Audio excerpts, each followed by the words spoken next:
Hello everyone, today is the 10th lecture of your nuclear and particle physics. ठीक है, and आज हमने binding energy का topic discuss करना है। इस पे भी न्यूमेरिकल आ जाता होता है, तो मैं आज आपको ये न्यूमेरिकल करवाने लगी हूँ। ठीक है, इससे पहले एक कंसेप्ट है मास डिफेक्ट का, कि मास डिफेक्ट क्या चीज़ है हम वो समझते हैं। ओके, तो यहाँ पर हम समझेंगे कि मास डिफेक्ट क्या चीज़ है। ओके, तो स्टार्ट करते हैं। This is my nucleus. Nucleus के अंदर आपके पास क्या है? न्यूक्लियस के अंदर न्यूट्रॉन्स और प्रोटॉन्स हैं। और आपको पता है ना कि किसी भी एटम का जो मास होता है वो किसके कारण होता है? It is due to the nucleons. जैसे कि मतलब जितने नंबर ऑफ प्रोटॉन्स हैं प्लस जितने नंबर ऑफ न्यूट्रॉन्स हैं उनका ही मास क्या होगा? That is the mass of your atom और mass of your nucleus. Okay, तो डिनोट करते हैं हम प्रोटॉन्स को जेड से। जेड क्या है? आपके प्रोटॉन्स है। ठीक है, और न्यूट्रॉन्स कितने होते हैं? ए माइनस जेड। ए क्या होता है आपका? ए आपका मास होता है ना, तो ए माइनस जेड क्या होता है? न्यूट्रॉन्स होते हैं। तो आपके पास टोटल मास कितना होना चाहिए? Total mass that will be equal to the Z, जितने नंबर ऑफ प्रोटॉन्स है मल्टीप्लाई बाय एमपी। एमपी क्या है? Mass of your one proton plus A minus Z M N. M N क्या है? Mass of one nucleus. और A minus Z क्या है? जितने नंबर ऑफ न्यूट्रॉन्स हैं। ठीक है, बट एक्चुअली में क्या होता है? मास थोड़ा सा कम निकलता है। ठीक है, तो जैसे कि मान लो आपके पास एमपी में एग्जांपल लेके चलती हूँ। एमपी कितना है? मान लो एमपी 1 है। एम एन कितना है? एम एन भी मान लो 1 है। ओके, अब नंबर ऑफ प्रोटॉन्स मान लो 14 है। एटॉमिक नंबर 14 लेके चलते हैं। जेड आपका कितना है? 14 है। तो आपका ए कितना होगा? ए आपका 28 होगा। ठीक है, तो आपके पास ए माइनस जेड कितना निकल जाएगा? वो भी 14 निकल जाएगा। तब इसमें वैल्यूज भरो, कितना आना चाहिए? 14 इंटू 1 प्लस 14 इंटू 1, तो आपका मास कितना आना चाहिए? 28 है ना। बट रियलिटी में क्या होता है? मास आपका कितना निकलता है? 27.5 फॉर एग्जाम्पल। तो ये जो 0.5 मास है, 0.5 किलोग्राम का मास है, वो कहाँ गया? वो जो मास है उसको हम कहते हैं मास डिफेक्ट, और इसको हम डिनोट करते हैं डेल्टा एम से। ठीक है, वो जो मास डिफेक्ट है वो किसमें कन्वर्ट हो जाता है? एनर्जी में। अकॉर्डिंग टू आइंस्टाइन रिलेशन ना, आइंस्टाइन का क्या रिलेशन होता है? E is equal to M C square, मतलब energy can be converted into mass. ठीक है, तो ये वो मास है जो एनर्जी में कन्वर्ट हो जाता है, उस एनर्जी में कन्वर्ट हो जाता है जो कि दो प्रोटॉन्स को या दो न्यूक्लियॉन्स को आपस में बांध के रखने के काम आती है। अदरवाइज क्या होगा? इनके बीच में रिपल्शन फोर्सेस जो है वो ज्यादा हावी हो जाएंगी, और जो आपका न्यूक्लियस है उसमें न्यूक्लियॉन्स नहीं रह पाएंगे। ठीक है, तो यहाँ तक आपको क्लियर हो गया। अब इस पे बेस जो न्यूमेरिकल आता है ना, न्यूमेरिकल आ जाता होता है इस पे बेस की आप बाइंडिंग एनर्जी निकाल के दिखाओ। ठीक है, तो इस पे बेस मैं आपको एक न्यूमेरिकल करवाती हूँ। ठीक है, ताकि आपको क्लैरिटी हो जाए कि एग्जाम में किस तरह का क्वेश्चन पूछा जाएगा। ठीक है, let's start with the example. आपके पास क्वेश्चन है calculate binding energy of oxygen. ठीक है, 816 आपके पास ये क्वेश्चन आया। ठीक है, एग्जाम में। इसके अलावा ना आपको मास ऑफ प्रोटॉन और मास ऑफ न्यूट्रॉन गिवन होगा। एमपी कितना गिवन है? 1.00782 mn। मास ऑफ एक न्यूक्लियस का, एक न्यूक्लियन का मास कितना है? mn is equal to 1.00866। और आपको मास ऑफ न्यूक्लियस कितना गिवन है? Mass of nucleus that is equal to 15.994 AMU।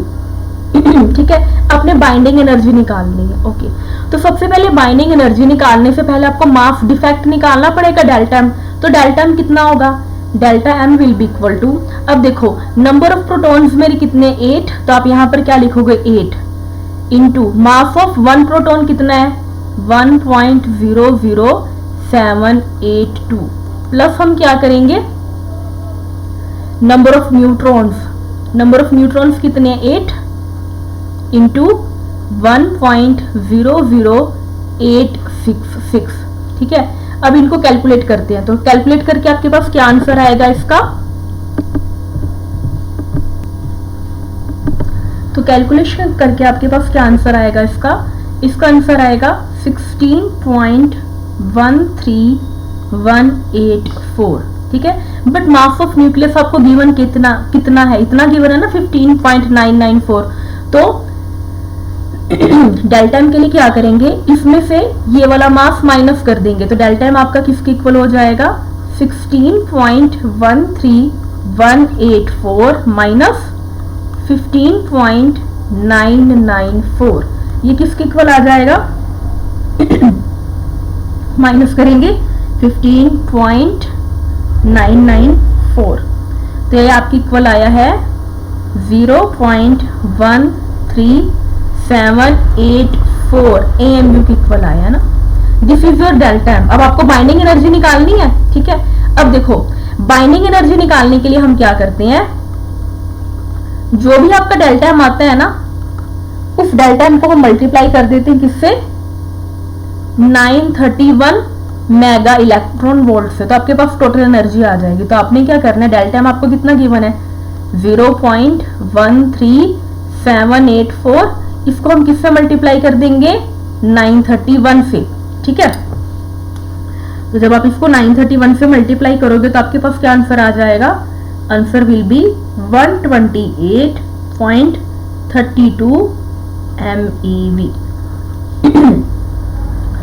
तो ये जो मैंने आपको एग्जांपल करवाई है ना, इस पे बेस क्वेश्चन एग्जाम में आया हुआ है, ठीक है। तो ये थोड़ा सा टाइम लगेगा आपको कैलकुलेशन करने में वहां पे, बट कैलकुलेशन एक दो बार आप क्वेश्चंस अपने हाथ से कर लोगे ना, तो आपको कॉन्फिडेंस हो जाएगा कि इस तरह के क्वेश्चंस किस तरह से होंगे, ठीक है। बहुत इजी है। अच्छा, अगर आपके पास में किसमें ये भी क्वेश्चन बन जाता है कि बाइंडिंग एनर्जी पर न्यूक्लियन निकाल लो, बाइंडिंग एनर्जी पर न्यूक्लियन, अगर आपके पास ये क्वेश्चन आए कि बाइंडिंग एनर्जी पर न्यूक्लियन निकालें, तो हम पहले तो हम ये बाइंडिंग एनर्जी निकालेंगे, है ना। उसके बाद न्यूक्लियन के नंबर से डिवाइड कर देंगे। अब टोटल न्यूक्लियन इसमें कितने हैं 16 है ना, 8 प्रोटॉन और 8 न्यूट्रॉन है, तो आपके पास इसका आंसर क्या बन जाएगा, इसको आपने किससे डिवाइड कर देना है 16 से, ठीक है। हम इसको डिवाइड करेंगे 128.32 को हमने डिवाइड करना है 16 से, तो आपके पास क्या आंसर आ जाएगा 8.020 MeV, that is the binding energy per nucleon. तो अपने ये ध्यान रखना है कि आपसे एग्जाम में क्वेश्चन क्या पूछा गया है, बाइंडिंग एनर्जी पर न्यूक्लियन पूछा है या ओनली बाइंडिंग एनर्जी पूछा है, ठीक है। तो इस तरह से आपका क्वेश्चन हो जाएगा। Okay okay okay. अच्छा, एक एग्जांपल मैं आपको करने के लिए देती हूँ, खुद से आप वो करना, ओके, और मुझे बताना उसका क्या आंसर निकला है। अगले लेक्चर में ना मैं आपको उसका आंसर बताऊंगी, फिर आप देखना कि क्या आपका आंसर मैच हुआ या नहीं हुआ। ओके, तो ये मैं आपको क्वेश्चन लिख के देती हूँ और आप बताना इसका क्या आंसर निकलेगा। तो आपको क्वेश्चन है calculate binding energy of alpha particle. Alpha particle क्या होता है, अल्फा पार्टिकल हीलियम का न्यूक्लिया ही होता है ना, हीलियम का न्यूक्लिया ही होता है। तो आपने इसकी बाइंडिंग एनर्जी पता करनी है, ठीक है। यहां पर मैं मास ऑफ प्रोटॉन और मास ऑफ न्यूट्रॉन दोबारा लिख देती हूँ। एमपी कितना गिवन है 1.00814 और एमएन कितना गिवन है 1.00893, ठीक है। और मास ऑफ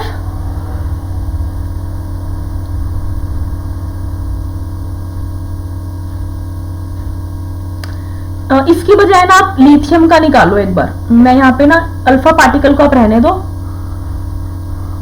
आप यहाँ पे लिथियम का निकाल लो, ठीक है। और मास ऑफ